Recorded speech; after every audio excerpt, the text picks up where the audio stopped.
Timing is everything. For instance, now is the perfect time if you're in the market for a Tesla Model Y alternative, especially if said alternative happens to be the same price or even cheaper, such as the Cupra Tavascan. No, not an antacid for indigestion, but the Volkswagen Group Spanish brand's first medium-sized electric EV.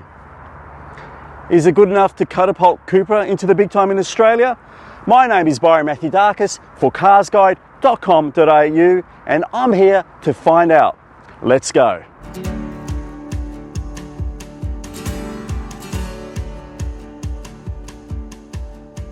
If you think the styling looks sharp, check out the Tavascan's pricing.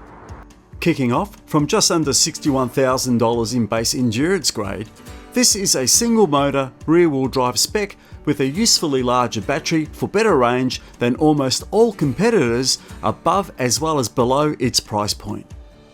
And while the new Cupra does cost more than France's superb Renault Megane E-Tech, as well as the Kia EV5, Xpeng G6, Smart #3 and BYD Line 7 that all hover around the mid $55,000 mark, the Tavascan opener is, at the time of recording anyway, only a tad more expensive than the Model Y and cheaper than the Ford Mustang Mach-E, Toyota BZ4X, Subaru Solterra, Skoda Enyaq, Hyundai Ioniq 5 and Kia EV6. Note though that all, barring the #3 and EV5, are larger than the Spanish newcomer. Still, the swoopy Tavascan significantly undercuts other, more premium Euro branded propositions with a similar propensity for style like the Polestar 4, BMW iX2, Volvo's EC40 and the closely related Audi Q4 e-tron Sportback. Such pricing is possible partly due to it being the first Cupra and only the second Volkswagen Group Australia model after the 2004 Polo Classique sedan to be made in China as part of a joint venture deal with JAC. It's built nowhere else on the planet. Anyhow, the endurance includes a 15-inch touchscreen with wireless Apple CarPlay and Android Auto, digital instrumentation, wireless phone charging, 3-zone climate control, hands-free power tailgate, and 19-inch alloys. Compared to other SUVs from China, the entry-level Tavascan lacks some of their luxury bells and whistles, which is probably why Cupra reckons the interior package for an additional $4,500 will be a popular option. That adds a surround view camera, microfiber trimmed, heated and powered front seats with memory, ambient lighting, terrific 12-speaker Sennheiser audio, and larger wheels.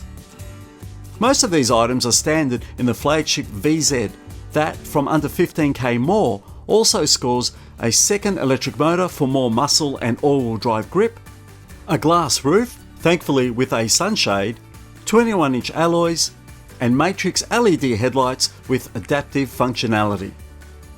Unsurprisingly, all boast advanced driver assist tech, including emergency braking and lane support systems, along with 7 airbags. Find out more in the safety section later on. Cupra reckons the Tavascan offers one extra special feature that no rival can match, and that's Barcelona-bred design flair. Time to take a closer look at that. Now, Spanish art and culture has long cultivated audacity and expression, and even though this is a German DNA'd medium SUV, the Cupra styling signatures are all there. From its quite aggressive grille and the V-bulge, illuminated 3 LED headlight treatment and other LED elements, through to, and if you walk around the side here, please camera person, the quite coupe-like styling and silhouette that Cupra calls a coupe utility vehicle. Now, coming around the back, the medium SUV proportions are obvious. However, the trio of LED taillights, the diffuser, as well as the illuminated Cupra logo remain. It does stand out of the crowd, particularly at night. And the same applies when you step inside the Tavascan. So come with me. You've got to keep in mind that Cupra has made the Tavascan a coupe SUV, so it's meant to be sporty as well as practical. And that manifests itself in this central spine center console design, which is quite unusual. It looks a little bit alien-like in its kind of trim and appearance. Denotes a point of difference between this and other medium SUVs, particularly electric ones. It also has these excellent seats. They're tombstone seats with bolstered sides and wings. They're extremely supportive, and that's standard on every model. And of course there is the copper blade flourishes, which is the signature color for the brand. The dash top has a kind of a wavy effect that also puts you out of the mood of this being just a regular SUV. But generally all the practical stuff is present, including excellent ventilation, a very practical and easy to ascertain and operate 15-inch touchscreen. The instrumentation is first class in its clarity and simplicity. There's a great driving position, and just generally the feel is one of slightly premium, practical, yet everyday usable. And the same also applies to the back seat. Now, I'm 178 centimeters tall, and I have no problem in terms of headroom or legroom, and 3 people can fit across, and the usual amenities such as ventilation, USB-C ports, a folding armrest with cup holders, overhead lighting, all that stuff is present. Meanwhile, in the boot, well, things get a little bit complicated. Okay, the boot has a handy 540 litres of cargo capacity, and as our photographer's gear ably demonstrates, it takes the practical stuff easily with a low floor, wide, and all that sort of stuff. But you don't get a spare wheel or tyre in this. Unfortunately, you're stuck with a tyre mobility kit, which means that, well, you don't want to get a puncture out in outback Australia, do you?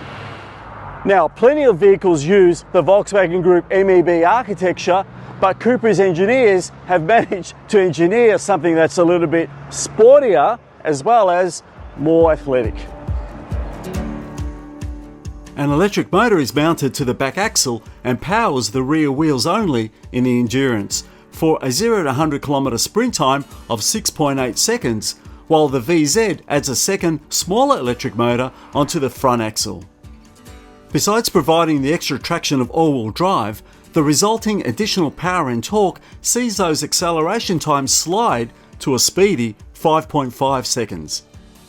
Helping keep everything in control is variable ratio steering, while McPherson style struts up front and a multi-link independent rear suspension layout is also included. So, what's a Tavascan like on the road? Let's find out.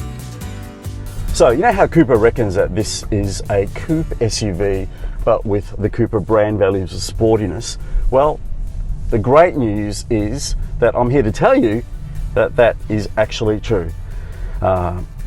As soon as you accelerate in the Tavascan, it whooshes forward with a real smooth refinement, and it just keeps whooshing the further up the range you get. So the rear drive single engine model is certainly amply powerful, while the all-wheel drive dual motor predictably has just that little bit of extra muscle and punch to really feel exciting and quite thrilling if you find the right ribbon of road.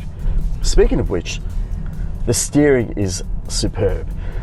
It's progressive, it's sharp, it's involving, you feel connected to the vehicle, and that translates into very predictable handling and excellent road holding, particularly of course in the all-wheel drive, which by the way doesn't weigh that much more than the 2250 kilogram or so base version. Now the base Endurance comes in a 19-inch wheel and tyre package, and it has regular steel springs, and that's comfortable enough.